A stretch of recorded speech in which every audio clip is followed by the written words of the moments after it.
उनकी कथा तो सुन ली, लेकिन एक बार सच्चिदानंद का दर्शन हो जाए तो ये जीवन कृतार्थ हो जाएगा, ये जीवन धन्य हो जाएगा, मैं कृतार्थ हो जाऊंगा। और मन में ये सोच ही रहे थे। और जैसे क्या देखा कि भगवान श्री राम लक्ष्मण दोनों प्रिया जा रहे हैं वन में। और वन में जब जा रहे हैं तो वन में क्या देखा कि जैसे भगवान को देखा भोले बाबा ने, तो भगवान को भोले बाबा ने दंडवत किया, प्रणाम तो किया। और प्रणाम करके मन में बड़े हर्षित हो रहे हैं, प्रसन्न हो रहे हैं। बड़ी आज की खुशी है कि जिन स्वामी की, जिन प्रभु की आज हमने कथा सुनी, आज उनका स्वरूप भी देख लिया, उनका दर्शन भी कर लिया, आज हम धन्य हो गए, कृतार्थ हो गए।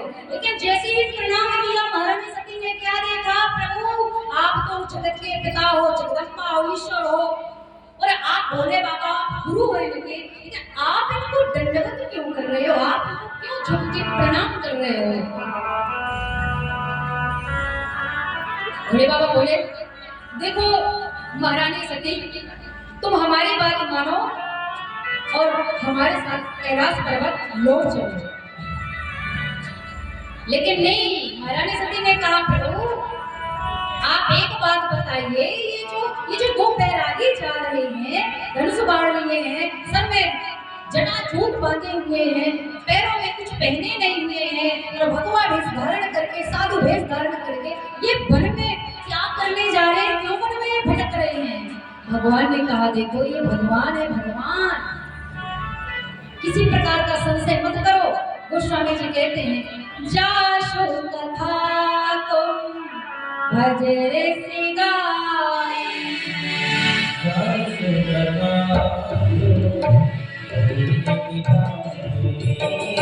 भगत जासु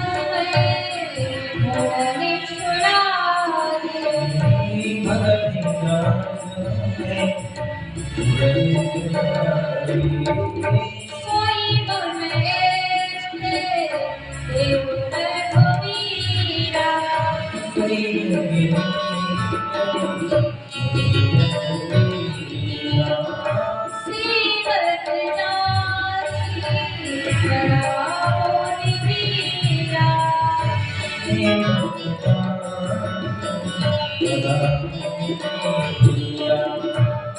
देखो तुम इष्ट हो, तुम स्वामी हो, तुम इनको दंडवत प्रणाम क्यों कर रहे हो, चलो ना अपनी परीक्षा लेते हैं।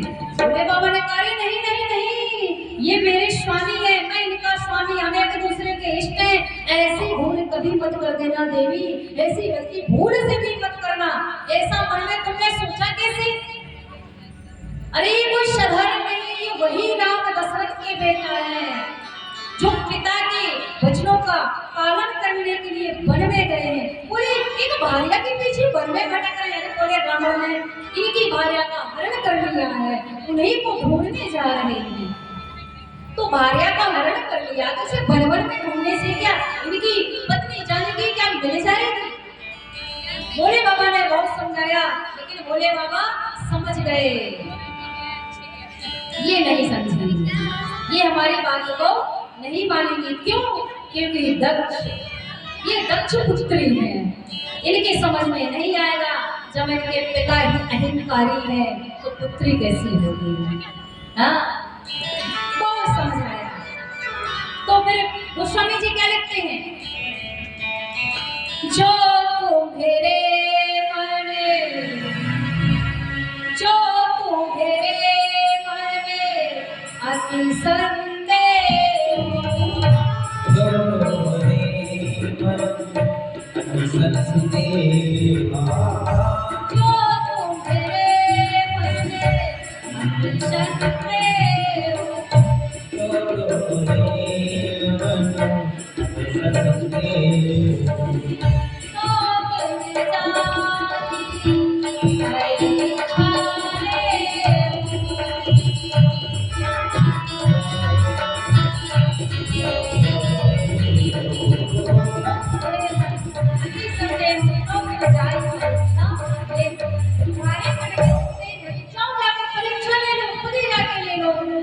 भोले बाबा ने बहुत रोका कि देवी ये लीला पुरुषोत्तम इस समय लीला कर रहे हैं।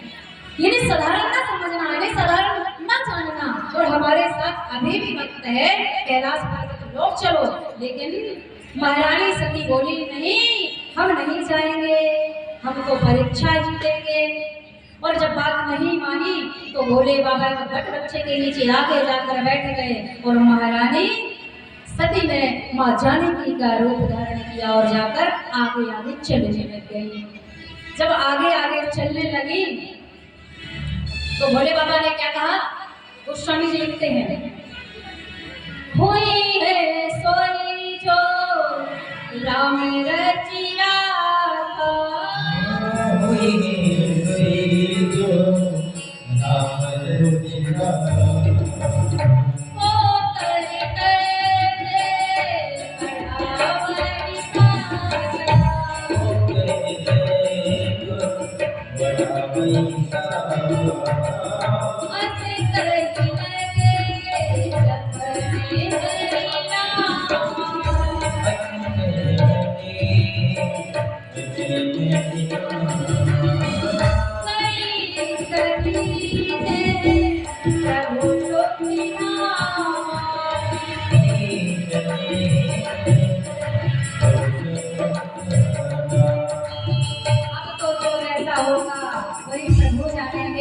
अब हम कुछ नहीं कर सकते, बहुत कुछ समझा लिया, बहुत कह लिया।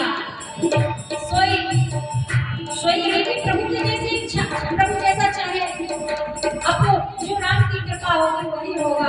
भगवान भोले बाबा बट वृक्ष के नीचे बैठ करके भगवान राम का जाप करने लगे, समाधि लग गई बाबा को। अब बाबा को भी मन नहीं लग रहा, मामा बाबा को लग रहा है महारानी सती कहीं ऐसा ना हो, उल्टा पुल्टा ना कर दे, कहीं कुछ ऐसा ना हो। मन में भजन करने में मन नहीं लग रहा, मन में उन्हें भी चिंता हो रही है। सती का पटूजा चोरी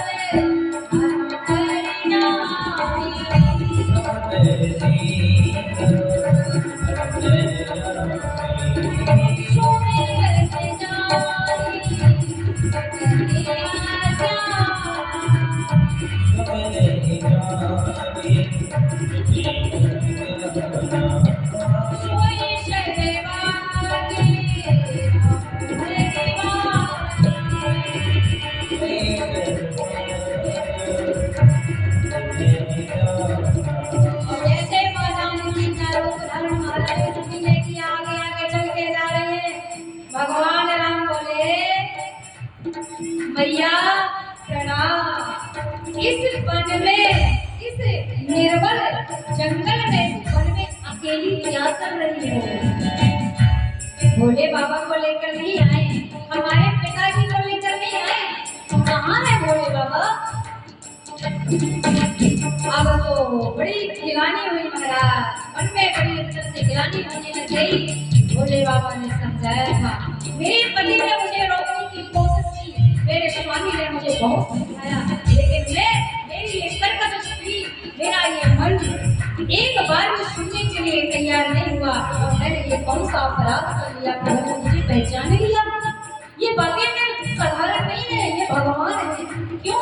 अब लक्ष्मण जी को बोलने वाले ही थे, लेकिन भगवान ने कहा कि आज तुम्हारा बोलने का काम नहीं है, क्योंकि आज धनुष यज्ञ नहीं हो रहा है। जब धनुष यज्ञ करेंगे ना, अब हम तुम्हें नहीं देंगे, तुम्हें खुला छोड़ देंगे, जो जितना बोलना खूब बोलना, लेकिन आज ना बोलना। आज मेरी गुरु माँ आई, मुझे मैं खुद इनका जाकर स्वागत सत्कार करूंगा अपनी माँ का। और भोले बाबा, जैसे भोले बाबा को कहा कि कहाँ है तुम्हारे पतिदेव, भोले बाबा को लेकर नहीं है, अकेले इस वन में अकेले विचरण कर रही हो, बड़ी गिरानी हुई। अच्छा, लक्ष्मण जी इस बात को जानते थे कि अगर मेरी माँ जानकी होती तो प्रभु के पीछे पीछे चलती, ये आगे आगे चलने वाली ये मेरी माँ नहीं हो सकती, ये मेरी माँ जानकी नहीं हो सकती। पत्नी भी वैसे चार प्रकार की होती है, के दो मुख्य रूप से मैं बता देती हूँ। पत्नी एक वो होती है जो पति के बराबर से चलती है। जब उसके लिए बनना जाता है तो वो कहती है देखो भाई मैं डॉक्टर हूँ तो मुझे डॉक्टर ही चाहिए, मैं नई शादी नहीं करूंगी। और लड़का भी कहता है कि मैं डॉक्टर हूँ तो मुझे भी डॉक्टर नहीं चाहिए, मेरी कैटेगरी तो होने चाहिए कंधे से कंधे मिलाकर मेरा साथ में, कंधे से कंधे मिलाकर चलने वाली हो मुझे ऐसी। और दूसरी वाली कौन सी है? दूसरी वाली महाराज जो प्रभु के पीछे पीछे चलती है वो श्रेष्ठ होती है, जिसे कहते हैं धर्म पत्नी। जो बगल में चलने वाली वो कौन सी होती है? कौन? क्या बोलते हैं उनको?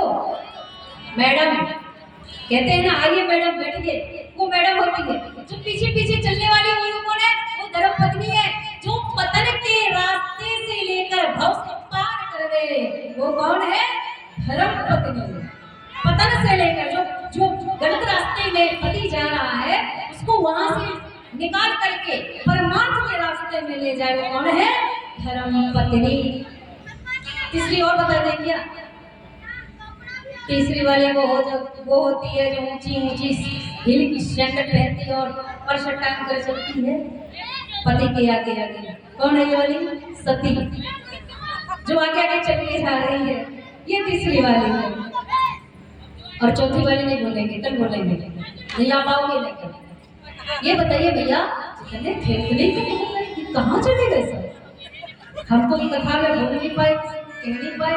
हम देख रहे हैं यहाँ सब भैया लोग भी बैठे थे, वो भी गोल हो गए, और यहाँ कुछ भैया बैठी थी, ये जगह भी खाली हो गई। क्या कर रहे हो आप लोग? कहाँ जा रहे हैं? तो आइए अपने क्षण के लिए मनवाड़ी को पवित्र करते हुए भगवान नाम का आश्रय लेते हैं। इसके बाद सीधे यज्ञ भ्रमण से कराकर भोले बाबा के विवाह पहुंचते हैं। ज्यादा समय नहीं लेंगे, 10 मिनट में सब करा देंगे। आओ सजा ले आज को, आओ सजा ले आज को, कल का पता नहीं। आओ सजा ले आज को, कल का पता नहीं। आओ सजा ले आज को।